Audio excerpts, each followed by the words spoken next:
Start recording. Welcome back, everybody. So just took our second quiz.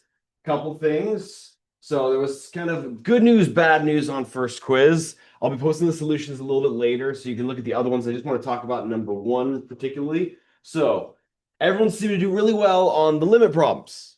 That was good news. That was good news. Pre-calculus stuff, not so much. So I want to brush up on a couple things and nip them in the bud right now.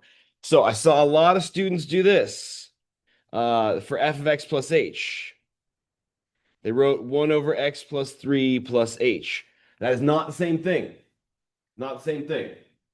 That is the quantity, like this right here. This is f of x plus the quantity h.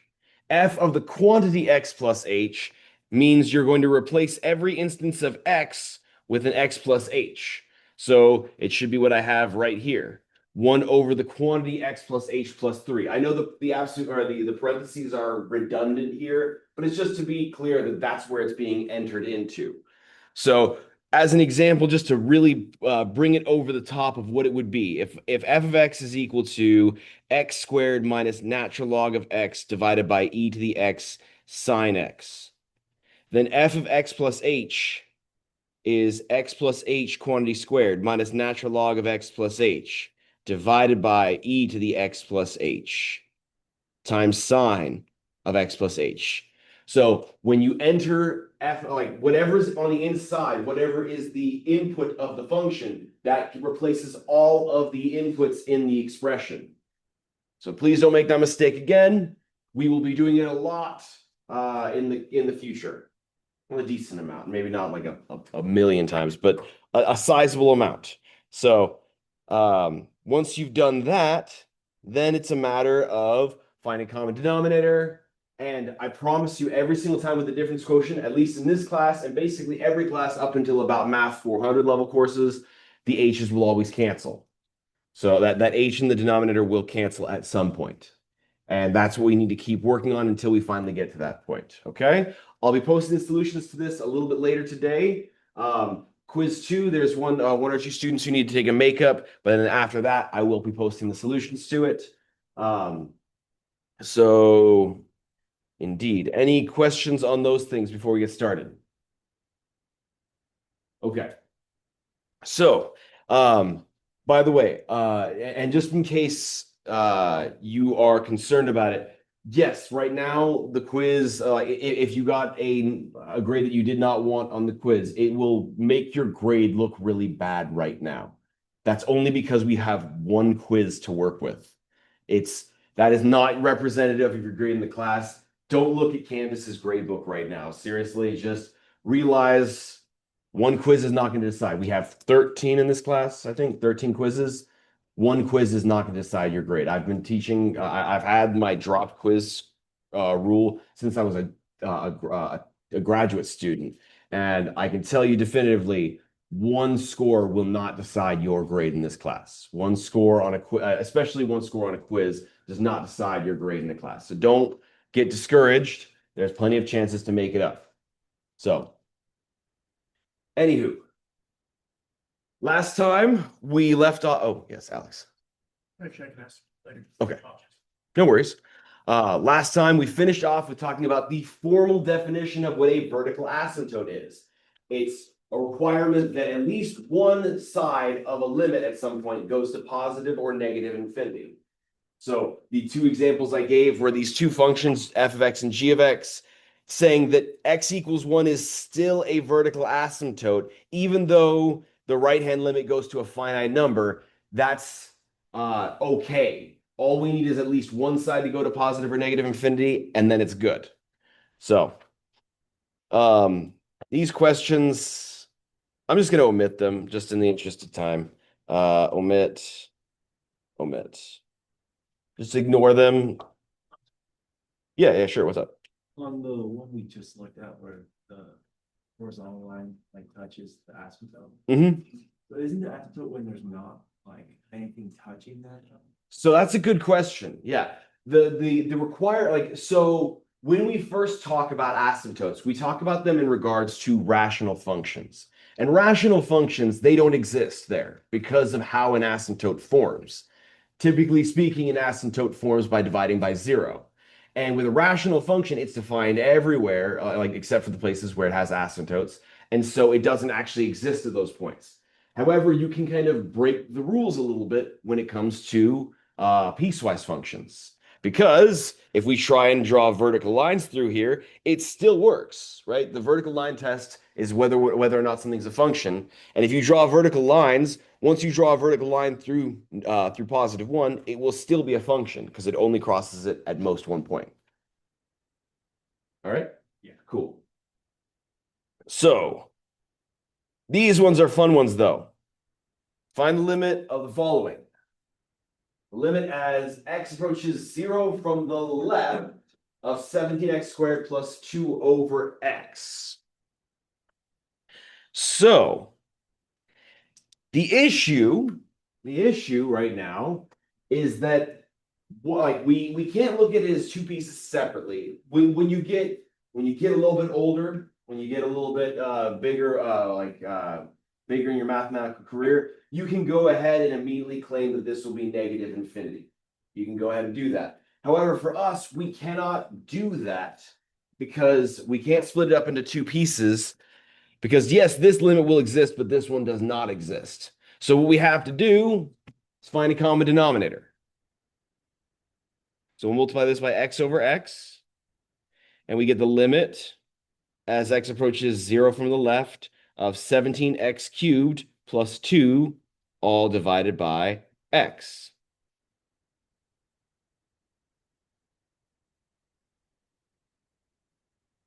Now it is a singular limit. If you maybe we can write this initial try. We get 0 plus 2 over 0. Oh no. Initial try plug in 0 from the left, 0, and you'll see that you get 0, just fine, but then plus 2 over 0, that doesn't really work. So we'll try it again, and try x equals 0. You get 2 over 0, one-sided limit, test, x equals negative 0.01. Because it's a one-sided limit and you've got number over 0, that means that it is going to be positive or negative infinity. So we'll test a value close to it to determine the sign, and the sign will tell us whether it's positive or negative infinity. I'm choosing negative 0.1. You can do negative 0. I'm doing 0.01. You can do negative 0.1 if you don't want to plug in too many points into your calculator. But just use your calculator for this computation. And if you do so, and this is the way I am fine with you doing this on an exam or on a quiz, you can do this and then colon, you'll get negative 199.9983. If you plug in negative 0.01 into this expression, oh, my Apple Pencil died. Lovely. So we'll have to wait for a second. But if you plug in negative 0.01 into 17x cubed plus 2 divided by x, it will give you negative 199. That is negative, which means that the final result will be a negative infinity.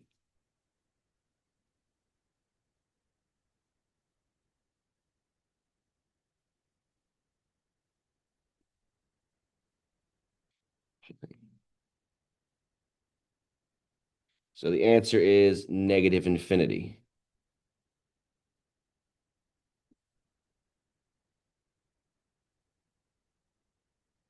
Yes.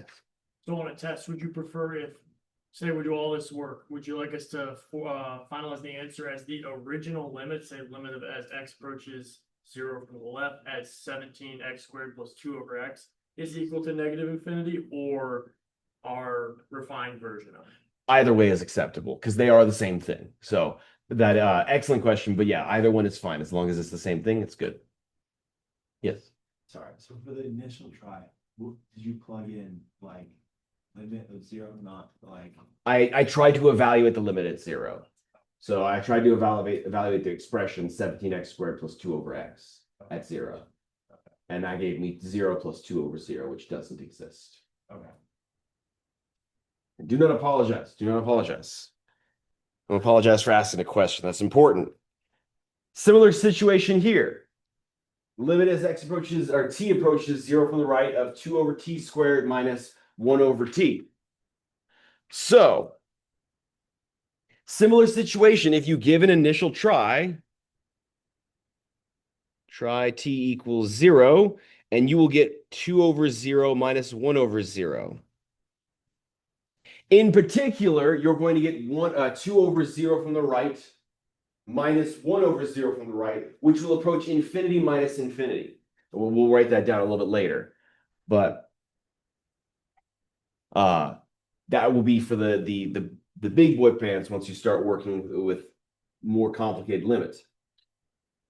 That's an oh no, so we need to work around that situation. Because right now we don't have any situations dealing with number over 0 minus number over 0. We only have number over 0. So we need to get it into that format by a similar argument by finding a common denominator. So the common denominator between 2 over t squared and 1 over t is t squared. So the first term already has the common denominator. This one needs to be multiplied by t over t, which gives us the limit as t approaches 0 from the right of 2 minus t over t squared.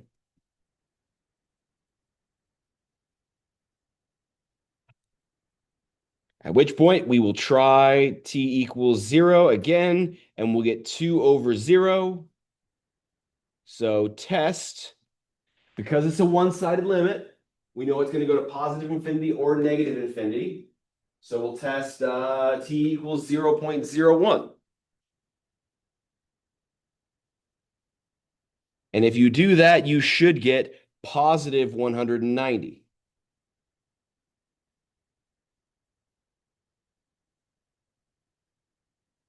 So the answer should be positive infinity.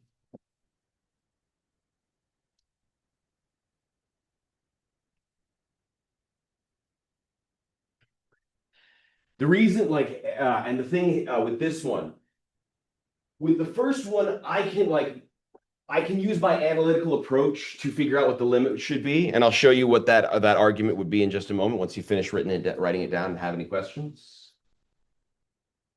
Sorry, I don't know, maybe this is what you're about to say there. But so why, I don't fully understand the reasoning of why we need to, can we not just try 0.01 in the original equation right away? So with that one, it becomes a little bit, I mean, yes, they are the same thing. I guess you could. Would we get a different? No, you won't get a different answer. You'll get the exact same thing. It's the same expression. It's merely a situation of and the analytical approach will kind of help break this down a little bit. So with the first one, if you want to approach it analytically, and you don't need to write this down because this is not necessarily the required way to do these things this time, is if x is approaching 0 from the left, 17x squared plus 2 over x will approach 0 from the right, plus 2 over 0 from the left. And 0 from the right will just be 0. So it'll really, which will approach 0 minus infinity. And 0 minus infinity, that should just be negative infinity. And that's why the answer is negative infinity. The other one, though, is a little more convoluted. So the way I approach these types of problems in my work now is I approach it the way I did in pink. I'm looking at the limit as x approaches 0 from the left, seeing what will happen to the expression, and then going from there.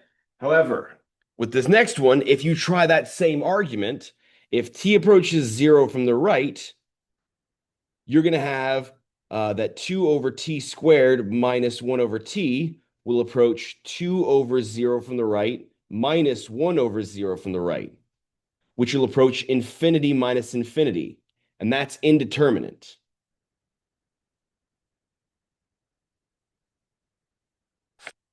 Infinity minus infinity, what's that going to be? Will it be 0? Maybe. But how do we know which one's going to infinity faster? Right? On the playground, you say, I hate you infinity, and the person says, I hate you infinity plus 1. That's the same thing. Like, so if your kid comes crying and saying, my friend hates me infinity plus 1, you could say, sweetie, that's the same thing. Sweetie, that like infinity plus 1 is the same thing as infinity. Now, if the kid said infinity to the infinity, that's a bigger number. That's a larger size of infinity. Or they could say, if they really want, like I would be very, very shocked if they use this symbol. How do you write it? That's the first cardinal infinity. It's the smallest size of infinity, and then there's, I think it's n sub 0, and then there's a squiggly n like that. If they say that, then get them in a math program and let them hate their life for the rest of their life. So that'd be a good idea. But anyways, I'm getting sidetracked. Infinity minus infinity, you don't know which one's going to infinity faster. So it could be that this infinity is growing larger, in which case the answer would be negative infinity, but it could be the case that this is growing faster, in which case it would be positive infinity, as we just found. So it's not wrong to do so. The only problem is that technically, I mean, we could go through and argue about this situation and give us a new rule that says that if you have number over 0 minus plus or minus number over 0, that the answer will be positive or negative infinity. But then we'd have to keep doing that and keep generalizing it. That being said, if you do that, I probably will give it to you. Just make sure the Seahawks don't lose that day. So, but yes, you could probably get away with it and I'll be fine. Any other questions? We get to my favorite ones. This is part like of unit 1.4. This is my favorite stuff. So limits at infinity. First thing we discussed were infinite limits, limits that equal infinity. But now we're going to be talking about limits at infinity. If you remember from Math 126, we were talking about polynomials and rational expressions or rational functions, and we talked about end behavior. That's what this is all about. So it can be useful to determine the end behavior of a function, and that is especially useful when you talk about 182. In 182, you will talk about sequences and series, which every student hates, and I don't know why. It's one of the greatest topics in all of mathematics. It's my favorite thing to talk about in that, of course, but it is quite tedious. But knowing the end behavior of the expression changes things greatly. So it is important to know about these types of ones. These are probably the most important of all limits. The other ones, they don't really have many applications outside of limit talks, but infinite limits at infinity show up everywhere. So this is found by letting the x values tend to infinitely large numbers or infinitely negatively large numbers, and looking at the tendencies of the function values, i.e. the y values. And so mathematically, we say the limit as x approaches positive or negative infinity. I should put that in parentheses as a typo. And write the limit as x approaches positive infinity or negative infinity of f of x equals L.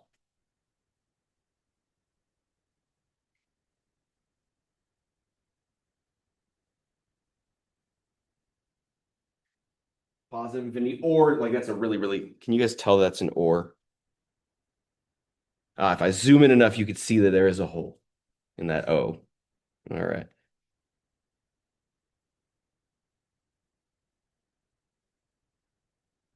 Positive infinity or negative infinity equals L. So, yes. If I missed them, what's L? L is just some number. Yeah. L, so excellent question. L is just the choice of letter that the mathematician said because L for limit. We're very, very creative in mathematics. So that's why we decided to use L as the number here. Very, very clever mathematicians. Can also be pretty silly sometimes, though I wish we would do more funny stuff. We don't. And we'll once we get to calculus or differentiation, we'll talk about why like missed opportunities of mathematics. Anywho, up until this point in your mathematical career, we've only ever seen functions with one horizontal asymptote. That is going to change in this section. So we're going to fill out the charts to determine the values of the limit as x approaches positive and negative infinity of 2 over x squared plus 2. So much like before, you're going to be testing values, but instead of approaching a number, we're approaching infinity. So instead of like getting closer and closer to a number, we're just going to make our numbers get larger and larger and larger. So if you plug in 1, that's not a good estimate for infinity, but let's say you did it. You get 1.154700538. Were you all able to do that on top of your head? Yeah, I was able to do that. Totally. But that's not an accurate description of what it should be. Then if you try and do 10, you get 1.9802958086. So there was a decent, oh, did it do it again? It did it again. Okay. Pause. All right. So now that we fixed our little computer, our projector issue for just a second. So looking at 1 and then looking at 10, there's a decent jump there. We can't really see a tendency of the y values at this point. That was a sizable jump. So maybe we try now 100 or maybe 1,000 or maybe 2,000, maybe 10,000, who knows? And if you try 100 though, you get 1.99. Excuse me, 1.9998003. Now that's not that big of a jump. That's only a jump of 1/100th. So I guarantee you, if you do if you try x equals 1,000, which isn't anywhere close to infinity, because infinity blows up into like much larger numbers. You can keep thinking up more and more larger numbers, but it doesn't look like if you try 1,000, you'll probably get 1.9999999 something. So it's going to be tending towards 2. And then if you approach negative infinity, so completely opposite side of the x-axis, you will get negative 1.154700538. Huh. Exact same number, but negative. And the reason for that, by the way, is that this is an odd function. This is an odd function. If you guys remember what, like, I don't think I didn't talk about even and odd in 126 because it's a very, very niche topic. But either way, it's an odd function. So if you approach it with the same numbers but negative versions, it will flip the sign of them. So negative 10 will be negative 1.9802958086 and negative 1.9998003. And so that was testing the negative side, the negative infinity. We're going indefinitely large in the negative direction, and it will approach negative 2. So we have we finally have a formal definition of a horizontal asymptote. If the limit as x approaches positive or negative infinity equals L for some finite number L, we say that the line y equals L is a horizontal asymptote, which we will now abbreviate as HA from forevermore, because I do not want to write that down every time. So that is the formal definition of a horizontal asymptote. We had to kind of obfuscate around it. We had to dance around the definition for a while. But now we can finally have a formal definition of what a horizontal asymptote is. It has to do with limits. So if you go to infinity or negative infinity and your function converges to a finite number, that's your horizontal asymptote as an equation. So by definition, a horizontal asymptote describes n behavior function, and as such, it may cross its horizontal asymptote locally, like we'll see on the next example. Unlike vertical asymptotes, you don't really cross over them. You can't like make a connected line between them. So for the function f of x equals 2x over the square root of x squared plus 2, we saw that the limit as you approach positive infinity was 2 and negative infinity was negative 2. So therefore, this curve has two horizontal asymptotes, one at y equals 2 and one at y equals -2, as you see in the graph below. This has two different ones. And so the note is a function can have at most two HAs. It can have 0, it could have 1, but it can have no more than 2. A function, that is. Like there's curves and stuff, silly stuff that you can study that has more than that, but a function can have at most 2. If it had more, it would fail the vertical line test.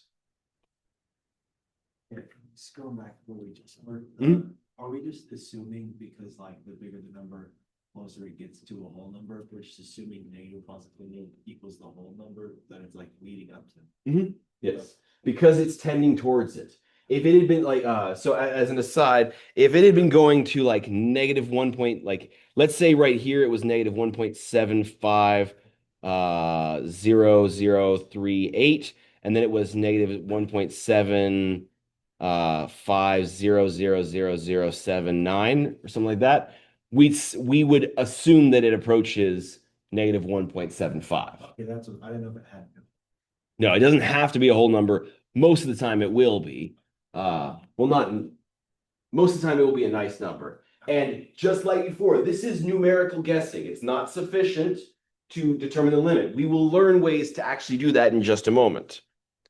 So as another example of a function that has a horizontal asymptote, we can look at this curve. If you remember, e to the t is an exponential function with base e. And at 0, it is 1, but it's going to be an open circle there. Open circle. And then it blows up towards infinity. And then t squared. Oh, whoa. What am I doing? What am I doing? We're doing it for the left. An exponential function levels off. If you remember, exponential functions have a horizontal asymptote at y equals 0. And then t squared is the parabola centered at the origin. So it looks like this.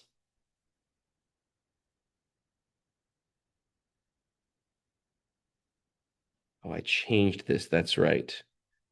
But oh well. Okay. Oh, that was another thing I wanted to mention. Please, I have fixed it now, but if you already printed off Unit 2's notes, please print them off again. I changed the document. I don't know what happened, but I uploaded an older version of the document before I had made it, before I had edited it this summer. There were a few edits made, so quality of life improvements. Now the answer key is not all the way at the end of the unit; it's after each subsection. So like the exercise answers for 2.1 are after 2.1 and before 2.2. So sorry if you've already printed it off. You can give it to me and I'll use it for scratch paper if you'd like, or you can use it for your own scratch paper. But anyways, this one has a horizontal asymptote at y equals 0.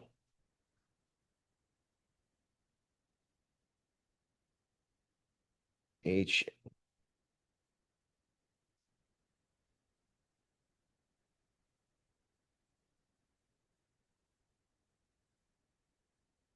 So let's do a now that we have all that like this, like now we have all of our types of limits. We have infinite limits, we have limits at infinity, we have one-sided limits, and we have full limits. That's it. Those are all the types of limits we will encounter. In Math 283, you'll start talking about multivariable limits, where but that's like even then we don't really talk about it too much because it's such a tedious situation. But either way, that is for later on. But for now, that's all the limits we'll take care of. Now we're going to focus on how to apply them pretty much. So we're going to go ahead and do this one. I just want to gush. I want an ooh and an ah about this one because this took a long time to create. Thank you. I appreciate it. This took forever because I had to create this curve and trying to figure out to make it do a squiggly line. I had to go through a million different types of functions in order to finally get it to work out. But the point is, do you notice how it keeps getting the peaks and valleys keep getting smaller and smaller?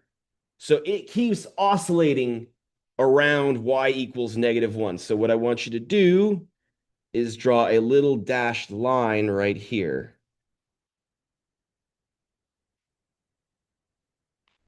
So that's y equals 1.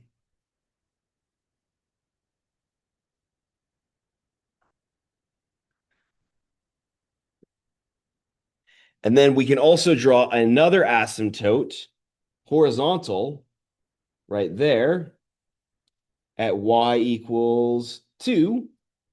And then there is this vertical asymptote at y equals -3.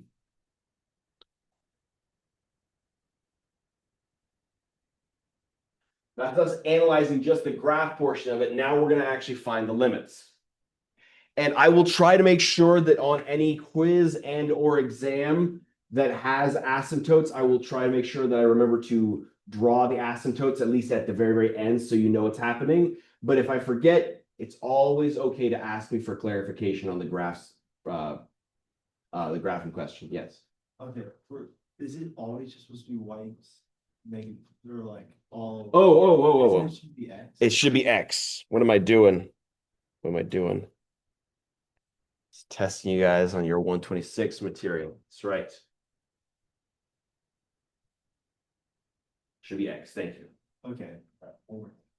So Sorry. how come how come there's still lines through the asymptote? Through the vertical asymptote? Through the horizontals. That is okay. Horizontal asymptotes describe end behavior. So it's what's happening way, way, way out. Locally, it doesn't matter.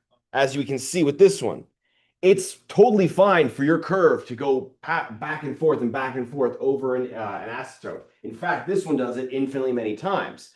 But at infinity, when we finally get out there, we can never really reach it, but if we were able to get to infinity, we'd see that the numbers basically become -1. They oscillate until it finally at infinity is equal to 1.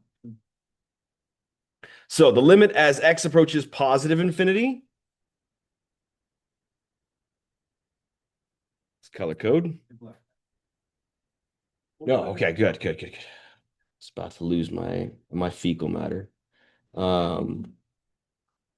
As x approaches positive infinity, our y values tend towards 2. So that is our limit. As x approaches negative infinity, our y values keep oscillating towards 1. -1, excuse me. That should be -1. What am I doing?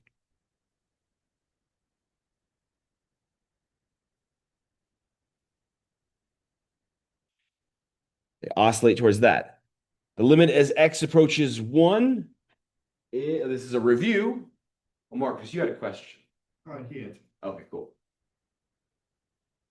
What's the limit as x approaches 1?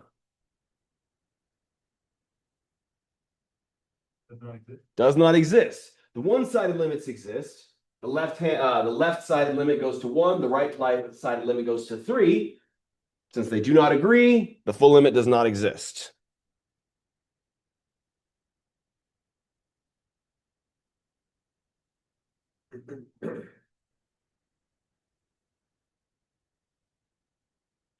So don't approach.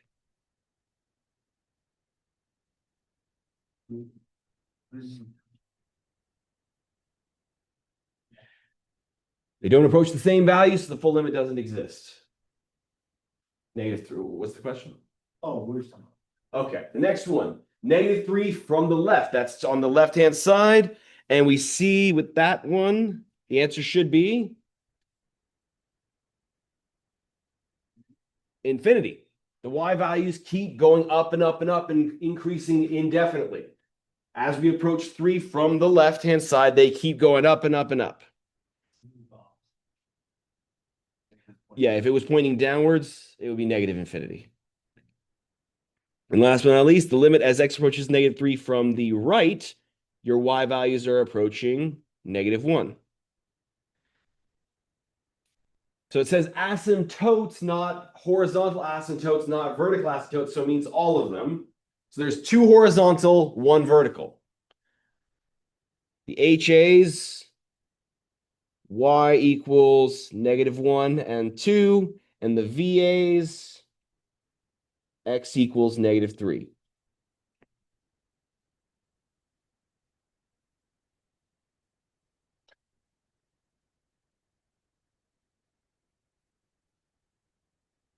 Any questions on this one?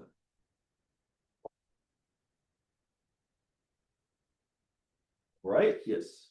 So when we're looking at a graph, we just look, if it's going in like east or west, wherever, like, I guess Y value, it looks like it's trying to start like, Leveling off. that's where we'll mark over asymptotes. There's not like a Yes. formula for it. No, there's no formula for it. When you're looking at a graph, there's no formula for it. So, but that leads into the next question. Yeah, it's great and all if I'm giving you a graph of a function and we find the horizontal asymptotes by looking at the end behavior, i.e. taking the limits as x approaches positive and negative infinity. But how do I find it outright? Because I just told you that looking at it from just testing values, that's not sufficient. So how do I find it? And that requires us going over 2 preliminary facts to lead to a final situation. The first one is that for polynomial functions,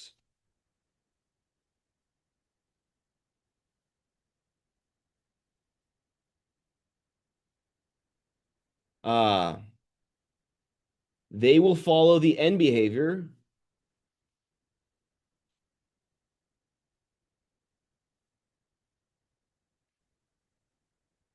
of their highest degree term. Their leading term is what I probably should say. But their highest degree term. We learned this in Math 126 when we learned how to do our superpower of how to graph a polynomial just by looking at the zeros and stuff and looking at the degree. The degree determines the end behavior. And in particular, that means it determines the left and right hand limits, are the limits at infinity and at negative infinity. So this is what you can write. If P of x is equal to x to the 5th minus 2,317 x to the 4th minus 1,240, then the limit of P of x, which I'm going to write it out instead of writing P of x, the limit as x approaches infinity of x to the 5th minus 2,317 x to the 4th minus 1,240 is equal to the limit as x approaches positive infinity of x to the 5th.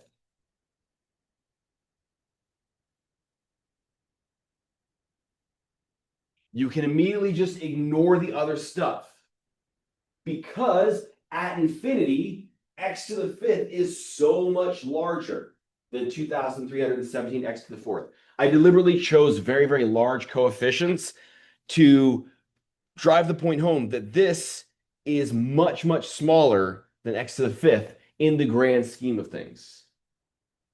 At like x equals 1, x equals 2, x equals 3, sure, 2,317 x to the 4th will be larger. But once we get past 2,317, x to the 5th blows up much faster. In fact, I'd go so far as to say that I can't do the math exactly in my head, the quick mental math, but at let's say 1,000,000, x to the 5th is roughly about 1,000,000 times bigger than this number. At 10 billion, x to the 5th is about 10 billion times bigger than this one, and so on and so forth. And that's just 10 billion. What about 100 billion or 100 trillion billion, and so on and so forth? X to the 5th dominates as we go to infinity. And as such, we just need to figure out what x to the 5th goes to. And that's where we need to remember our graphs of our primary monomial functions. X to the 5th looks like this. And then if you want to, you can also graph y equals x to the negative 5th.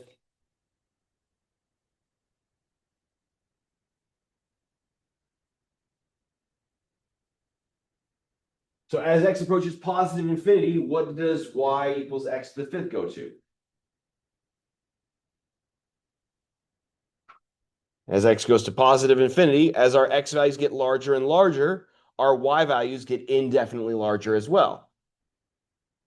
So it goes to positive infinity.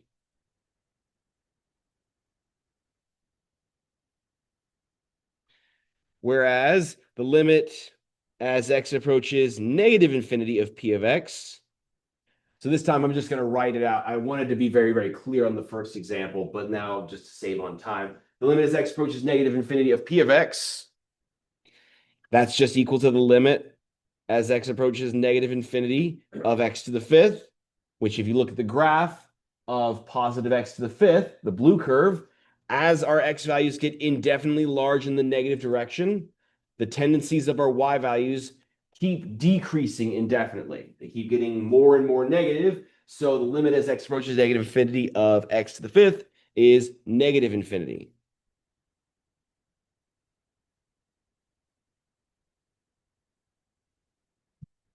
And I'm surprised no one's asking me about the plus infinity. I always write the plus sign, even though it's unnecessary. And I'm sorry I do that. It's a tick of mine. When I was taking calculus myself, I had written positive infinity and erased it, and it looked like a smudge, and it ended up looking like a minus sign. So my teacher took off points, and so I didn't get the best score. And so I vowed at that point to always write a plus sign to distinguish between positive and negative infinity. And I haven't stopped ever since.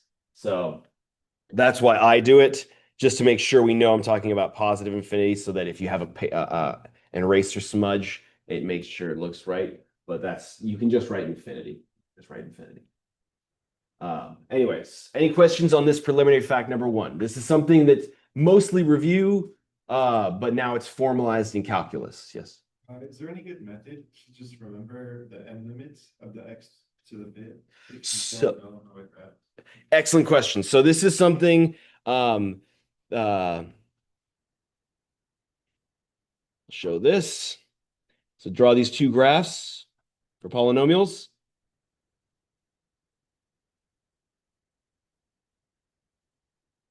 So for y equals x to the n for n even.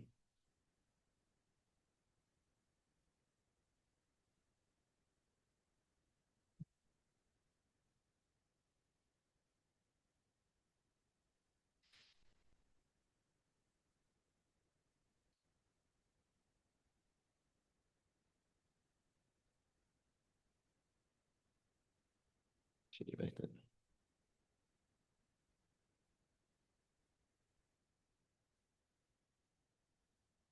Every even power of x looks like a U shape. The only thing that changes is that the higher the degree, the more jagged it looks. So if you've got x to the 200th, so that's an even power, it looks like this. So it's like a little more jagged. It makes more of kind of a box shape, the higher the degree. The lower the degree, the more loosey-goosey it looks. And then as a reminder from Math 126, if you remember our linear transformations, if you tack on a negative sign out front, that just reflects it across the x-axis, which is why negative x to the n looks like that. And then if you have y equals x to the m for m odd, those curves look like the squiggles. It's y equals x to the m, and then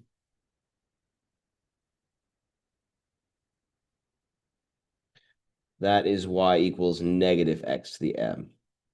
So, yes.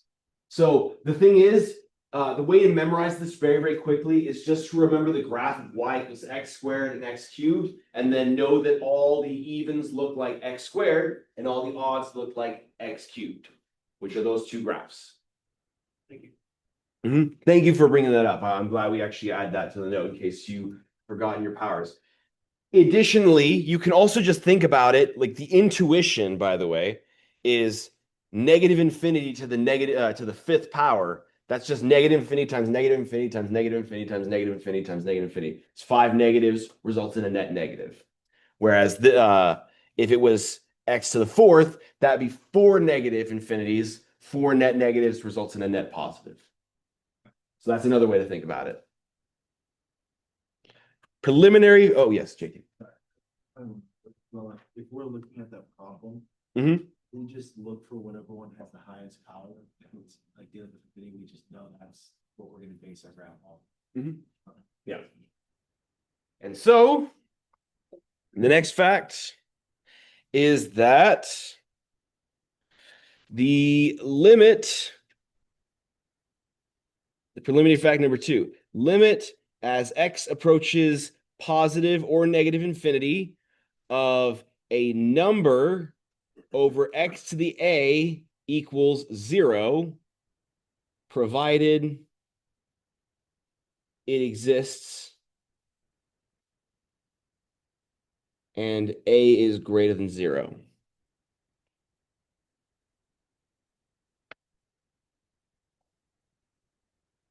Okay. So that's me. Like, I have to write the provided it exists, and you'll see why with part B. So this is the thing we need to remember are radicals, and I'll write it here in just a moment. But the limit as x approaches positive or negative infinity of a number divided by x to the a will always equal 0. And the intuition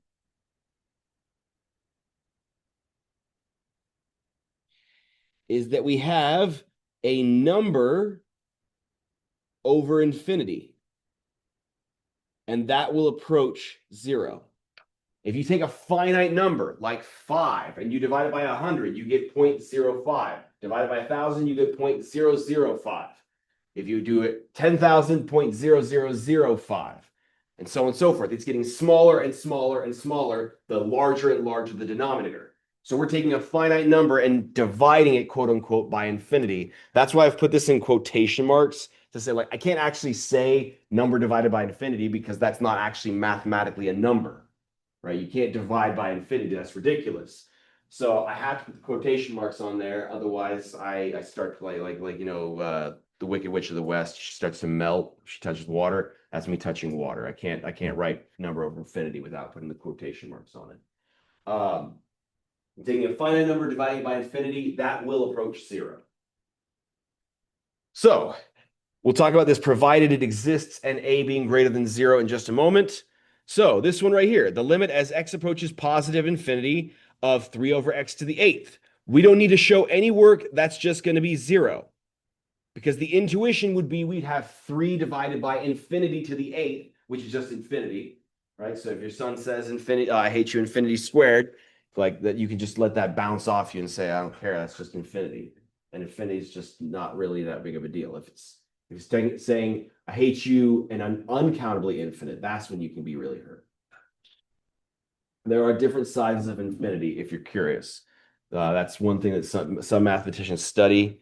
And like specifically in combinatorics, they study different sizes of infinity. But that's the answer. It's just 0. No work needed. Now, the one thing you need to be careful on is this one here. The limit as x approaches negative infinity of 1 over x to the 1/2.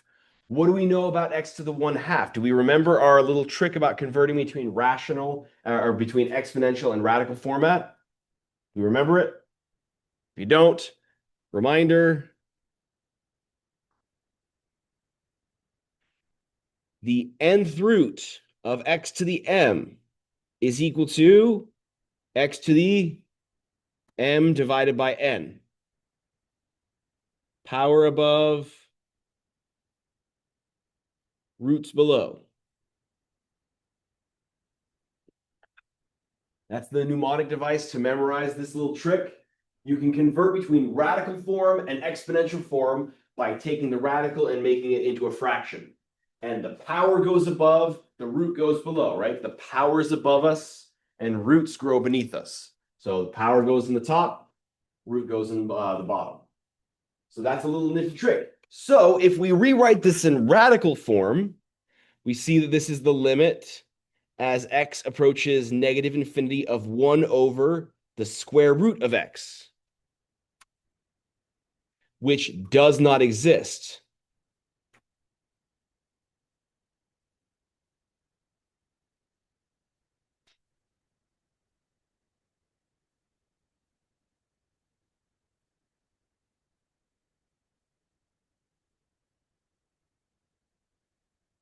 Because we can't plug in the negative numbers into the square root of x. That becomes a problem. However,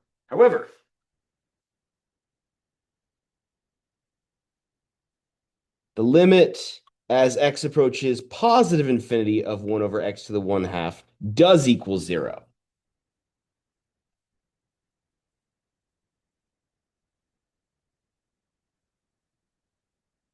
I'll let you write that down and then we'll explain it. So I'm going to be pedantic here and write a plus sign on that infinity.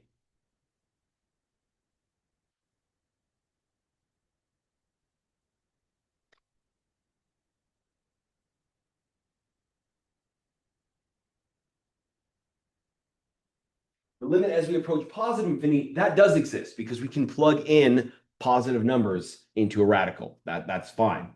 And that is why we have this statement of provided it exists. If you have an even radical and you're trying to take the limit as x approaches negative infinity, it just can't be done. But if you approach positive infinity, x to the square root of infinity is still infinity, right? The square, it grows at a much slower rate, but it still grows to infinity. So you've got 1 divided by infinity, that still goes to 0. And then the a greater than 0, if a was negative, let's say, for example, -1, the limit as x approaches positive, you don't need to write this down, but 1 over x to the -1, that's just the limit as x approaches positive infinity of x, because 1 over x to the -1 is x. Because this is 1 over x, flip and multiply, that's why it's x. So that's why the a needs to be greater than 0. But for everything we'll be working with, that should work out. Did I lose you? On that one? The negative a? Is that okay? You're just gonna rewatch it. 1 over x to the -1, you can convert that into a positive exponent. X to the -1 is 1 over x. 1 divided by a fraction, you flip and multiply, and that's why it becomes just x. That's the reason why we have to have a greater than 0, because otherwise we're just dealing with polynomials instead. That's the added little stipulation just to make sure it works. Okay, actually, the whole powers above roots below. Mhm. When we switch it into the square root, Mhm. where do each of those numbers go? Excellent question. So let me erase this now. No worries. So this is the 1/2 power. The power goes above, so it's inside the radical. It's the power on the radical, and then it's the root is below. It's the second root, which is the square root.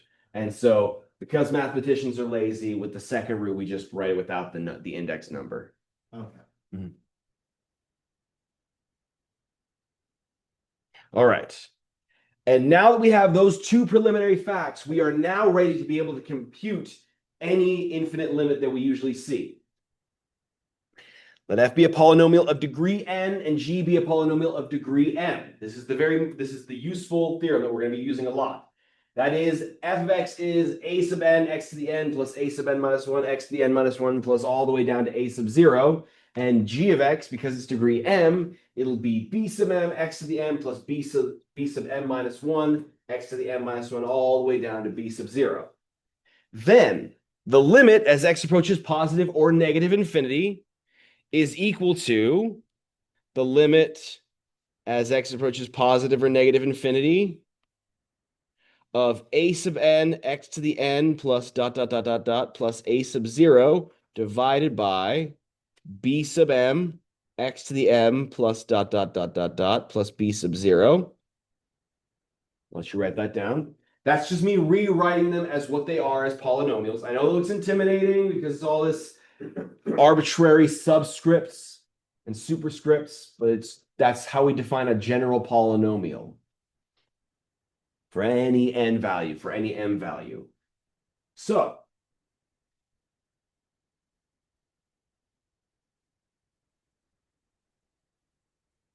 there's nothing exciting going on here. There's nothing interesting going on here. I'm just replacing f of x with what it is and g of x with what it is in terms of like actual variables instead of just looking at its function. Then this is the key part. This is equal to the limit as x approaches positive or negative infinity of a sub n x to the n divided by b sub m x to the m. So if you look at a lot of calculus textbooks, they will teach you a three-part method. They'll say, if the degree of the numerator is larger than the degree of the denominator, then the answer will be positive or negative infinity. If the degree of the numerator is equal to the degree of the denominator, then it's the ratio of leading coefficients. And if the degree of the numerator is less than the degree of the denominator, then the answer will be 0. You could do that. That's fine, but that's way too much to memorize when this is far more intuitive, and I'll explain. So first and foremost, what is our fact about limits? Is that if you have the limit of a quotient, that's equal to the quotient of the limits. So I'm going to give a quick proof, quick kind of hand-wavy proof. This is the same thing as the limit as x approaches positive or negative infinity of, just saving this, you don't need to write this down, of this divided by the limit as x approaches positive or negative infinity of this. And then we just learned from preliminary fact number 1 that the limit of a polynomial is the limit, like in positive or negative infinity, is the limit of the leading term. So this is equal to the limit as x approaches positive or negative infinity of a sub n x to the n over the limit as x approaches positive or negative infinity of b sub m x to the m. And then just working backwards now, the quotient, the limit of a quotient, or the limit of the quotient of a limit is the same thing as the limit of the quotient. So it's a circular argument, really. It's breaking it down further, then bringing it back together. That's the proof. The intuition is that as x goes to positive or negative infinity, actually, I'll save the intuition until we actually see it in action, because that will help illuminate the idea with finite numbers. But that is the rule that we will use. If you want to memorize the other facts, you're more than welcome to do so. But that actually makes it a little bit more gray when it comes to the case where the numerator is larger. But anyways, let's see it in action. The limit as x approaches negative infinity of 7x to the 9th plus 8x to the 4th minus 3x squared plus x minus 10 over negative 13x to the 9th plus x minus 315. This is equal to the limit as x approaches negative infinity of 7x to the 9th, the leading term of the numerator, divided by the leading term of the denominator. And from there, that's a true fact from our theorem. We can just ignore all the other bits and pieces and just look at the leading terms. And now we can reduce that. And that just becomes the limit as x approaches negative infinity of negative 13ths, which just equals negative 7/13.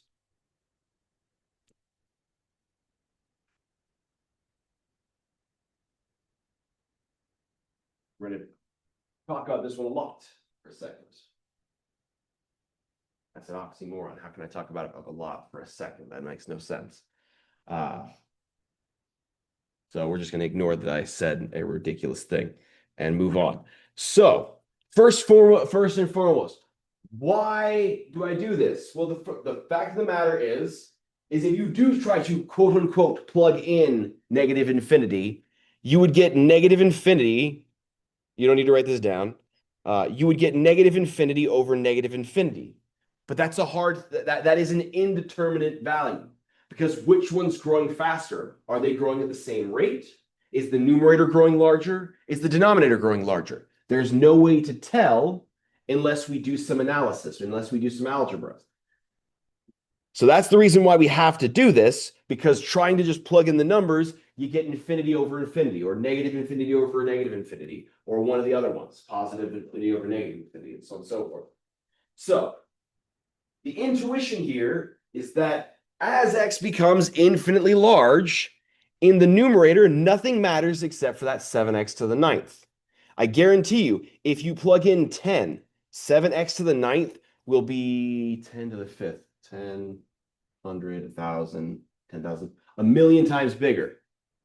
If you plug in 10, just 10, 7x to the ninth is a million times bigger than 8x to the fourth. It's a lot bigger, and that's just 10. Plug in 100, it'll be 100 to the fifth times bigger, which I don't want to calculate off the top of my head, but it's a very, very large number. That's 10 to the 10th, which is 10 billion. It's 10 billion times bigger. Same thing goes down below. Yes, locally at like 1 or 2, the 315 dominates. But as we go to negative infinity, that negative 13x to the ninth is so much larger than all the rest of the stuff that we can just virtually ignore it. That's why we can claim that these two things are equal. And then from there, we can cancel common factors. And that's how we will work through it. As you get fast at this, you will look at it and immediately be able, like on an exam, you can immediately claim the answer right here. You can. And I will give you full credit. It doesn't hurt to show work, because if you show work and you get the wrong answer, I can still give partial credit. But if you get to the point where you can just see the answer, do so. Looking at this next one, the limit as x approaches positive. Sorry, I should stop and say, are there any questions on part A? Hopefully the intuition is sticking. Hoping. Oh, that's just scratching ahead. Okay. The limit as x approaches, or y approaches positive infinity of 14y minus 5 over negative y to the fourth plus 3y plus 6. By this theorem, and by the intuition that everything else besides the leading terms does not matter, this is equal to the limit as y approaches positive infinity of 14y, that's the leading term of the numerator, divided by negative y to the fourth. And that will cancel one of the powers of y in the denominator, which makes this the limit as y approaches positive infinity of negative 14 over y cubed. And this is why we needed the secondary preliminary fact. Like number over y or x or anything raised to a positive number will always be 0.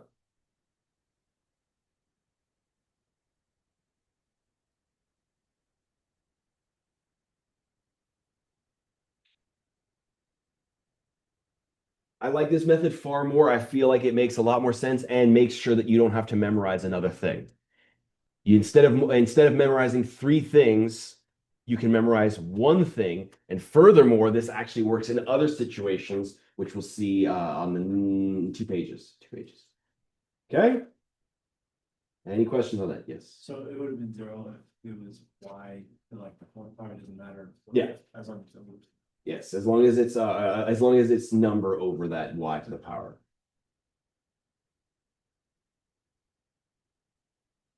So, and for this one here, B, if you just see that the numerator is smaller than the denominator and you know it's going to reduce, you can immediately claim the answer is 0, and I'll give you full credit. The ones where this is more useful is this example right here.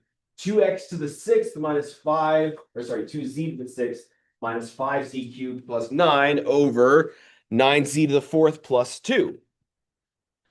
So, did I change this one? No, I didn't. Okay. So, this is equal to the limit as z approaches negative infinity of 2z to the 6th divided by 9z to the 4th, leading terms. And I don't agree. I mean, if you look up extra practice problems online, they might do it, but if they do it, they're wrong and they're mean.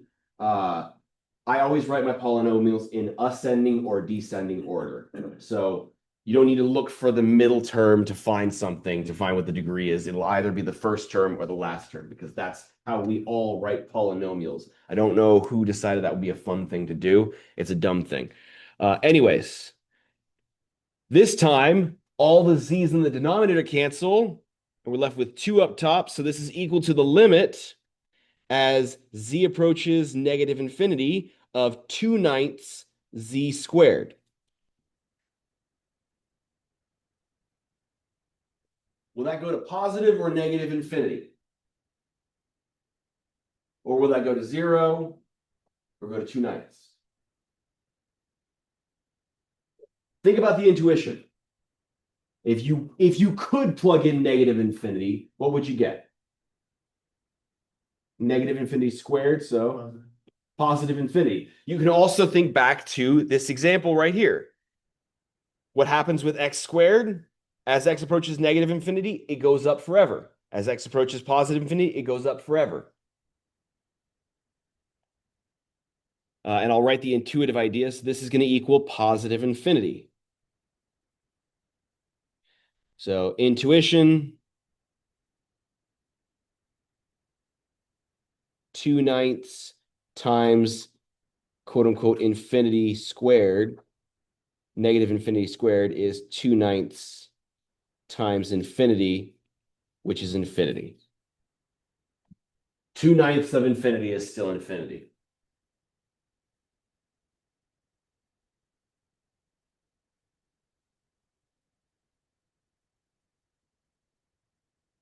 Any questions on that?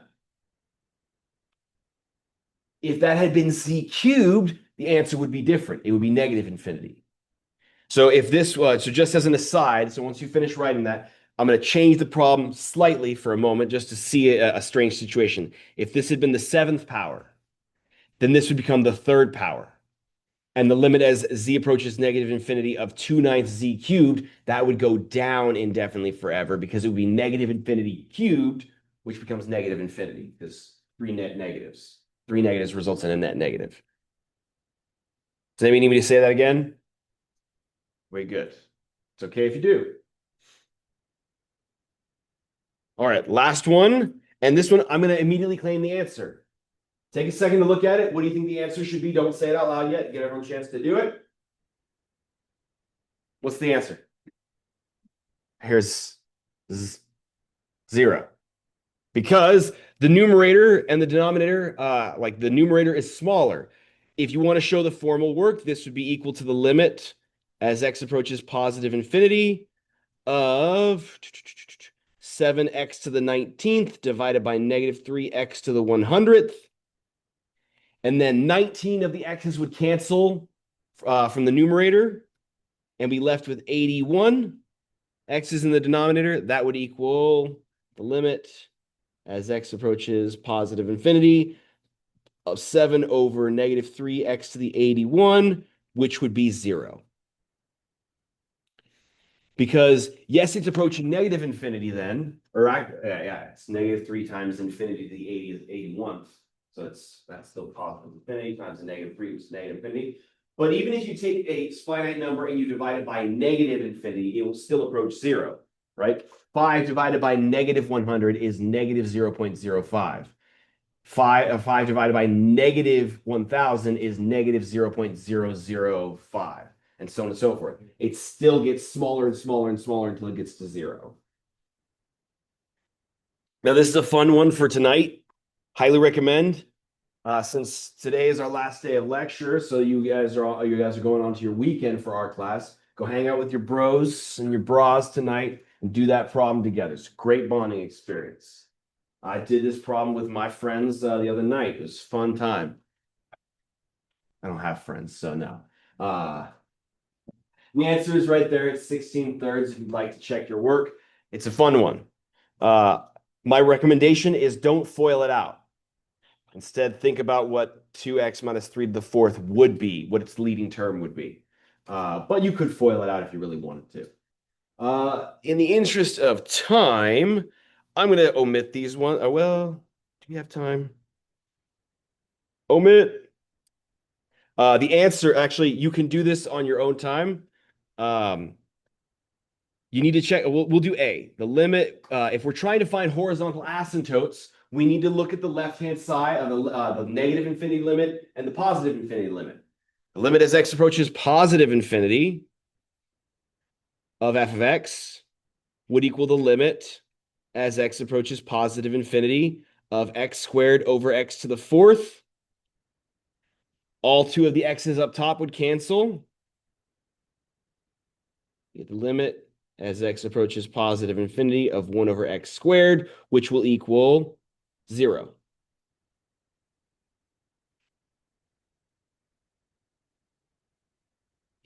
I guarantee you, you'll get the same thing for the for negative infinity. The limit as x approaches negative infinity, it'll be the same argument. You get x to the square, x squared over x to the fourth. Two of the x's cancel. You get the limit as x approaches negative infinity of 1 over x squared, which will also equal 0. So we check the left, we check the infinite end behavior at the right, then we checked it at the left, and both times we got the same number. So there's only one horizontal asymptote. If we got two different numbers, there'd be two horizontal asymptotes. But this means that there's an HA at y equals 0. This next one for your practice at home, the HA is at y equals 1/2. And then this one, there's no HA. But if anybody remembers how to find oblique asymptotes, does anybody remember that stuff? Who remembers their oblique asymptotes or their slant asymptotes? That was a fun section. Do the long division and you can find the actual line that it will approach. It's going to be x plus x plus 7, I think. Anyways. So please do those on your own time. And then we will move on to the best cases, the fun cases. These ones are really, really fun. Does anybody need still to write these ones up here? Sorry, I did that quickly, I know, because it's not as important as the other stuff. So the rules that we had to deal with polynomials only. However, because of the rules of limits that we learned in 1.2, you can bring limits on the inside of radicals and stuff.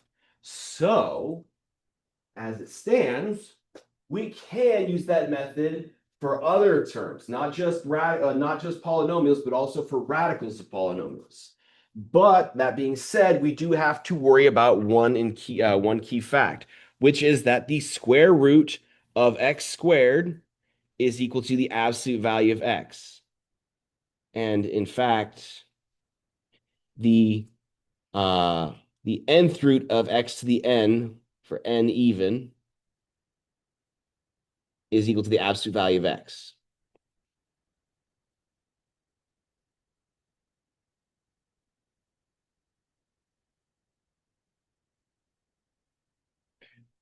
And you can even add a note here. Note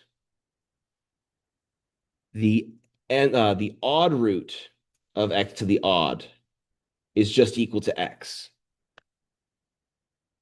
So for example, the third root of x cubed is equal to x. It's only the even roots that have this problem. It's only even roots that have this problem. Because when we write the square root, we're talking about what we call the principal square root, which has to be positive. Odd roots don't have problems. It's the even ones that do.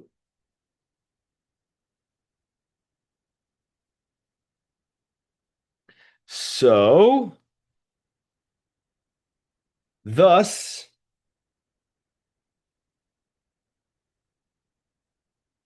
we need to be careful. We need to pay attention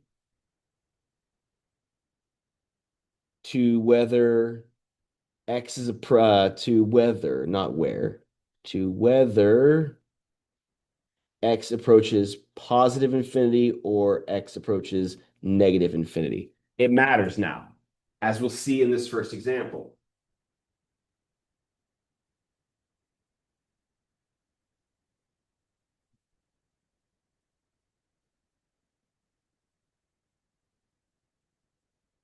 Okay. You need to pay attention because as x approaches positive or negative infinity, things change. So I'm going to show the first step, and then we're going to hold our disbelief, and we'll see why in a moment. This is equal to the limit as x approaches positive infinity of 2x over the absolute value of x squared.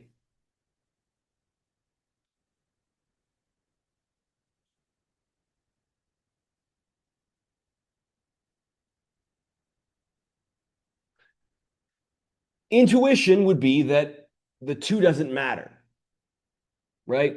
As x goes to infinity, we're just going to get like 100 squared plus 2. That's 10. That's 100,000 plus 2. That's 100,000 2. It didn't really change anything. The small numbers, the lower degree terms do not matter. But if you want the formal reason,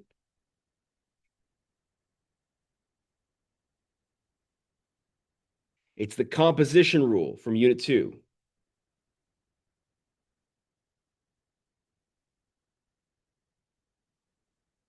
Unit 1.2. In particular,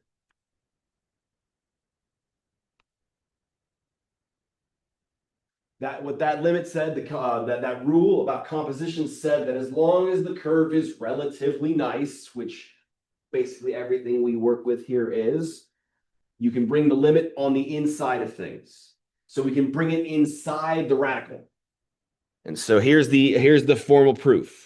Well, not formal. It's kind of a hand wavy one. The limit as x approaches positive infinity of x squared plus 2 is equal to the square root of the limit as x approaches positive infinity of x squared plus 2. So notice that the limit has been brought inside.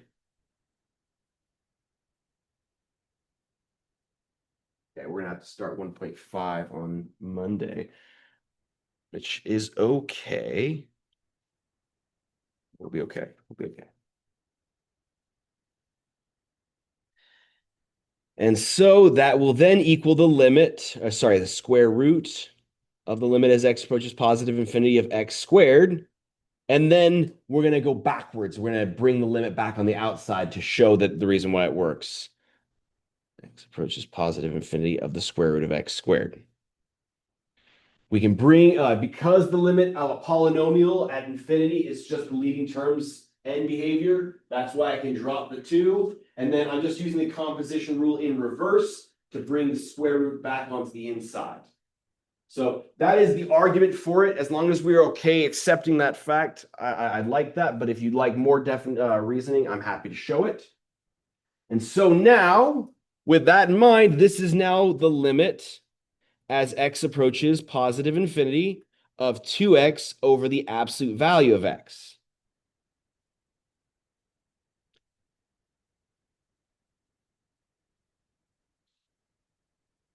But that's going to be positive x because x is going to positive infinity.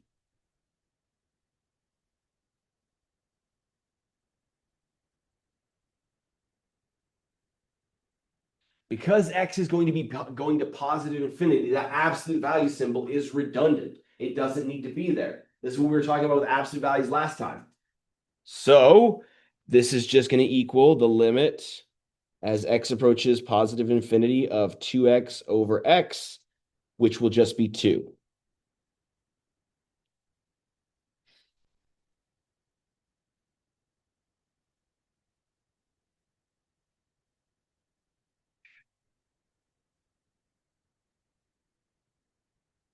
Worried about the facts. Okay. We'll be okay. All right. Any questions on that? No, we're moving a little bit faster than I'd like. Sorry. All right. The next one is the same thing. So this will equal the limit as x approaches negative infinity of 2x over the square root of x squared. Which once again, that's the limit as x approaches negative infinity of 2x over the absolute value of x.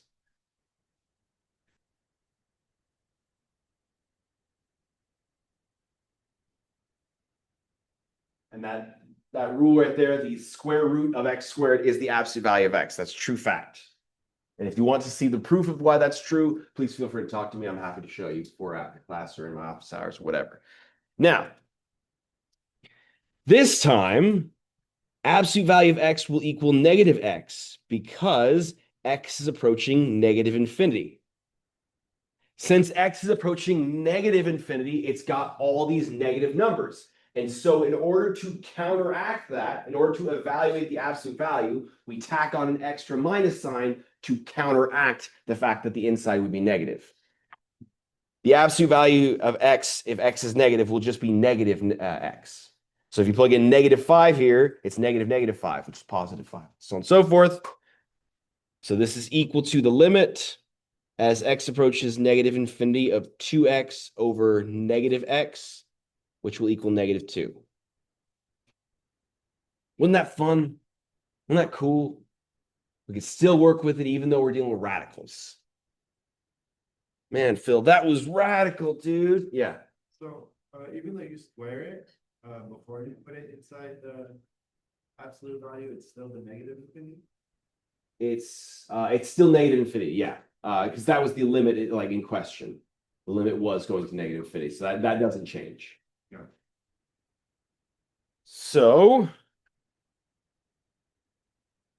any questions on that? Let's look at another example. So C, the limit as z approaches positive infinity of the 4th root of z to the 9th plus z plus 2 over z squared minus 2.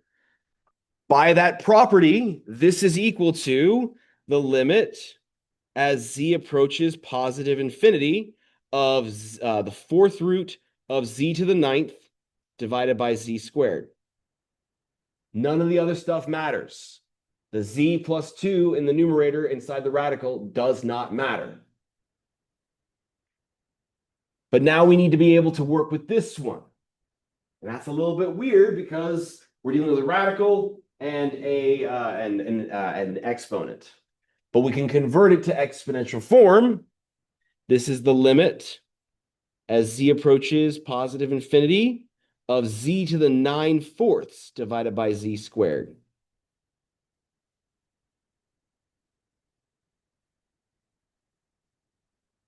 And that will be the limit as z approaches positive infinity of z to the 1/4. Try and convince yourself of that.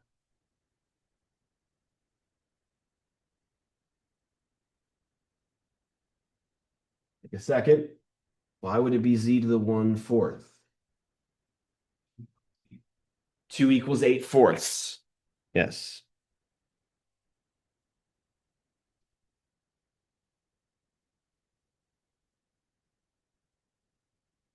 So we take away, so it's numerator minus denominator exponents, 9/4 minus 8/4, that's 1/4.